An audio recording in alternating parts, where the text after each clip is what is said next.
You can already see I'm a little bit taller than Richard. Morning, everyone. So exciting to be here, and thank you very much for the opportunity. Thank you, Richard, for the gracious introduction. Powering the future seems to be the theme here, and innovations in energy and growth, and where our state is going with our success in our energy story, both in renewables and conventionals, is part of what I'll share today. But really, my presentation will focus mostly on our recently completed energy storage projects. And to get to that, first I'd like to start with just some of the recent California energy trends and recent events that happened that formed the foundation for these projects before getting into the projects, and then share some of the success stories we had in past year in utility-scale energy storage. As Richard said, the story really started here in the Kern County about 5 years ago when we built the world's largest energy storage project, the Tehachapi battery storage project, 8 megawatt, 32 megawatt hours, got a lot of attention, and made news everywhere as battery storage became a part of energy mix at that time. People started looking at battery storage as a megawatt size, as a utility scale resource. That story just continues, innovation continues, and Southern California Edison really sees renewables combined with the batteries as a resource of the future. A lot of that development happening here in Kern County. So getting into the California's energy trend, here's a graph. I'm an engineer, I have to show you a graph, just to go with the theme here. But here's a trend showing our recent renewable portfolio. And as you see, the yellow portion there is really the solar build-out that has happened over the past 4 to 5 years. Before that, it was mostly a wind story, if you look at last 5 to 8 years. And you have geothermals and small hydro and a bunch of other renewables, adding up to a renewable portfolio supply of about 29% in California as of 2016. We are ahead of our target of hitting 33% renewables by 2020, and now with the target of 50% renewables by 2030. This is really driven by state's policy of clean air and greenhouse gas emissions to 40% below 1990 levels by 2030, and then even more aggressive, 80% below 1990 GHG emissions level by 2050. What renewables now calls for is, because wind and solar is intermittent renewable energy, the sun may be shining and you may have monsoon cloud, the generation may drop quickly and pick up again. Same thing, the wind could stop blowing and pick up again very quickly. It requires the need for flexible generation from rest of the portfolio. So one of the things that my team has been working on in Edison is increase the flexibility, fast ramping, quick start, deployable, dispatchable generation through our conventional portfolio to enable higher integration and higher penetration of renewable resources in our grid. So this is the California's CAISO's famous duck curve. How many people here have seen it? Few of you, many of you. This has really become world famous. I think we were the ones who invented it, and now every conference I go to, whether I'm in California, East Coast, Center, I was in Korea a couple months ago, Sydney in July, and people talk about California's duck curve in all different euphemisms. So this is what it is, and it's really, as we go into the future, every year from 2013 to 15, you see the history, and the future down to 2020, you see that big solar generation happening in the middle of the day would really drop in the evening hours somewhere between 5 p.m. to 8 p.m., depending on the time of the year. And as the huge solar generation, tens of thousands of megawatt is dropping, the load is peaking in the evening. That's really when the net load is now becoming maximum during the day. So the peak is not really 4 p.m. or 5 p.m. the way it used to be, but in future, the net peak load net of renewables will be more later in the later part of the day at 20 and 2100 hours. And so the problem here is really the fast ramp, the neck of the duck that you see here, with about 12 gigawatts of ramp in about 3 to 4 hours. And that, again, calls for flexible resources. It calls for energy storage, which could be charged when there is excess energy on the grid and provide the energy when it's needed. So a couple other events that happened last year. We had in Southern California a leakage at the Aliso Canyon natural gas storage facility, which caused partial shutdown of that facility. Natural gas generation is still marginal. It's a major part of our energy supply mix in California and in Southern California. And what that caused is it created an electric reliability problem in the Southern California power grid, including Kern County. So basically, as we like to call it, the south of Path 15 within the electric grid. The fundamental here is this. Electricity travels at the speed of light, and we as electric utilities and system operators like to balance demand and supply perfectly in real time, every second of the day, 24 hours of the day, 365 days of the year.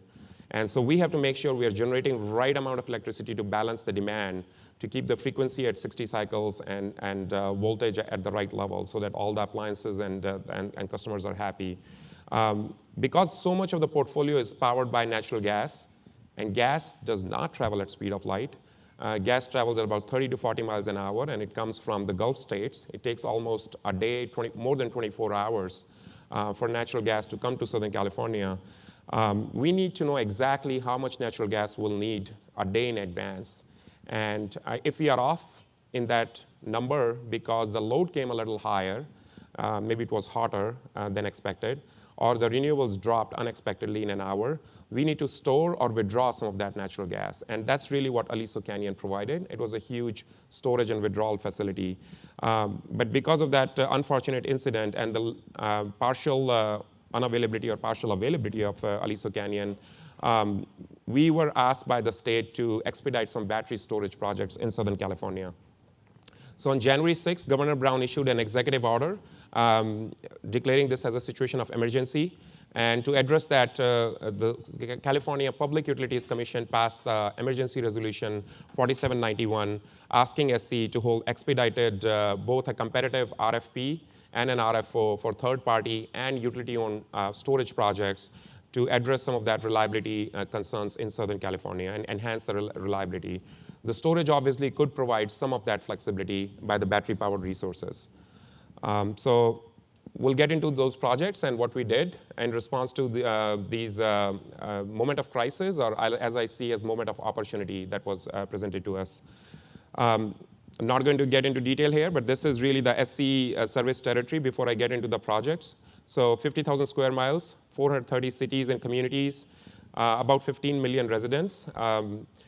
And if you look at the Kern County, we are split right in the middle. SC serves the eastern part of the Kern County in that map, and our sister utility, PG&E, there were a few of them on the dinner table last night.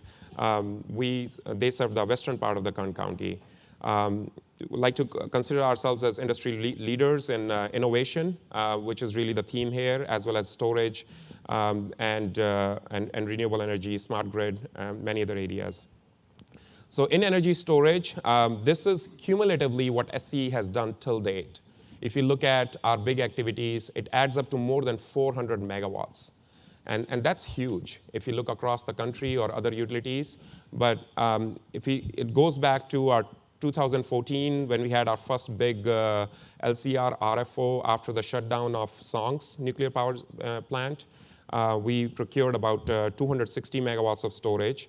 That really came in as a surprise to a lot of people because our mandate wasn't that high, and the expectation was that storage would be uneconomic and we would not procure that much. But the market proved otherwise. The bids came so competitive that storage started to become a real part of the energy mix. That story continued in our energy storage RFOs, and most recently the Aliso Canyon Energy Storage RFO, ACES, which is the projects that I will talk about. But all of these projects are really after where it started with the Tehachapi Renewable Transmission, the Tehachapi Battery Storage Project that I talked about.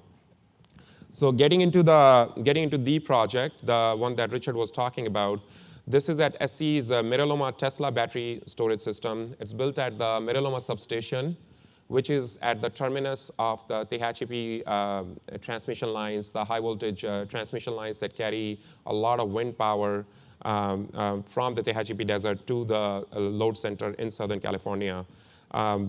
This was huge. This was built in record period of time in partnership with Tesla, within a period of less than 4 months, from design to construction, permitting, all inclusive. And at that time, it was the world's largest. I would still like to call it world's largest, and that number keeps on getting updated. But it's still one of the world's largest battery storage project built at the Miraloma substation in Southern California. Again, it was built in response to the Aliso Canyon emergency resolution and came online before the target date of December 31st, considering that the resolution was really passed in May and the contract was awarded to Tesla in September. So this was one big success story we had last year. The other big success story I want to share is a project that my team led in creating world's first hybrid power plant. What we did was we combined a conventional natural gas turbine with a utility scale battery, quite similar to if some of you drive hybrid cars or you're aware of the Toyota Prius came up with the batteries along with the gasoline engines.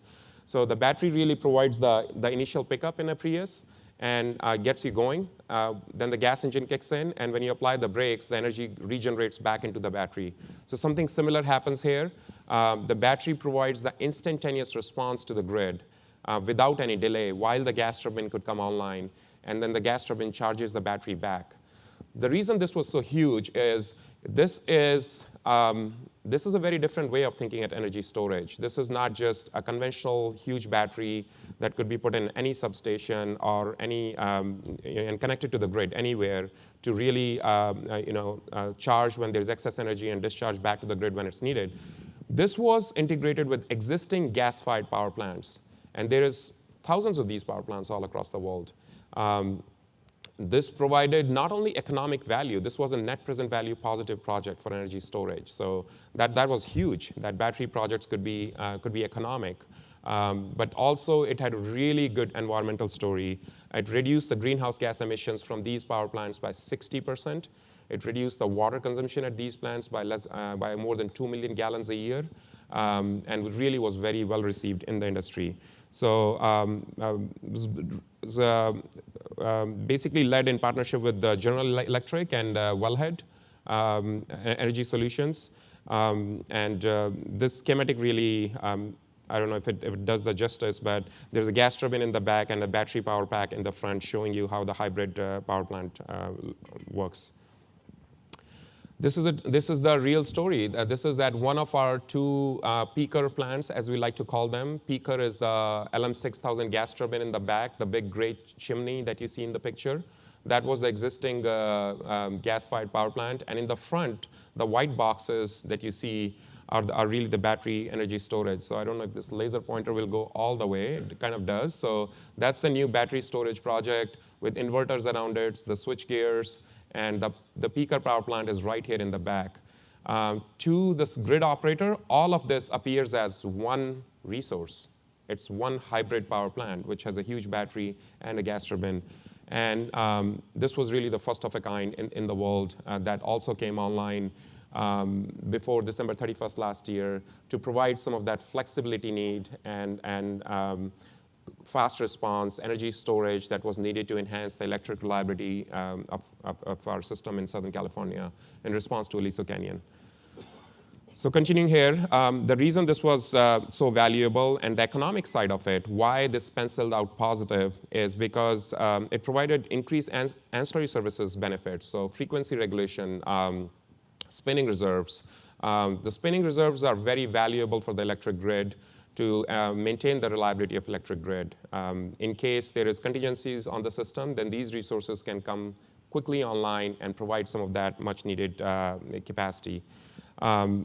It provided more optimal dispatch of the entire power generation portfolio. So what it did was, these peaker plants are utilized typically less than 10% of the time. Imagine assets built with tens of millions or hundreds of millions of dollars and with such low utilization factor. Just doesn't make business sense to anyone, right? And what this changed is, adding a battery and hybridizing these power plants made them valuable more than 90% of the time instead of less than 10% of the time. So the revenue stream drastically changed without burning any natural gas. And that's really the reason why they penciled out economic and makes business sense. Some things we'll probably get to see more in future. And I realize there's quite a few of these gas-fired power plants in Kern County right here as well. So this story may continue, and there will be more examples in the future. So just continuing here, again, this shows the before and after. On your right is what this plant used to be able to do before, and on the left is what it does now. Different colors, different market products, much more value. That's really the story here. Higher capacity utilization, lower fuel gas usage, lower emissions, higher market revenues. Really, this is the last slide. And this shows some of the industry recognition and accolades. So a quotation by President of California ISO, who is the electric grid operator, acknowledging the success of this project as a perfect partnerships in DERs and innovative ways that shows that we can still fully participate in wholesale energy markets managed by the ISO. So we also were on a little bit of a tour here collecting hardware. Edison Electric Institute recognized this as with their top honor as EEI's Thomas Edison Innovation Award back in Boston in May. And that story continued to San Diego with Energy Storage North America Innovation Award. Even our regulator, South Coast Air Quality Management District, how neat is that to get an award from the regulator who regulates you for clean air? For the first time in history, as far as I know, a power plant getting an award from Air Quality Management District. Anyways, that was amazing, I thought, just a couple months ago, and the story continues. So, anyways, look, a lot happened in the electric grid. A lot is happening. We are committed to the resource of the future, which again I see as renewables plus storage and really flexible conventional resources as we modernize our electric grid with our grid modernization program with innovative technologies. Having projects like these which could bring such innovation and making storage part of energy mix now. It's not future. It's not saying that wait 10 more years and let cost to be drops and then batteries will be economic. These projects show that story is here today, that energy storage is part of economic development today, that it could be added with conventional power plants, that it could be built very quickly within 3 to 4 months from design, construction, permitting, and bring online to meet the needs of the grid. So happy to share some of that, and I'll be around if there are any questions. Thank you.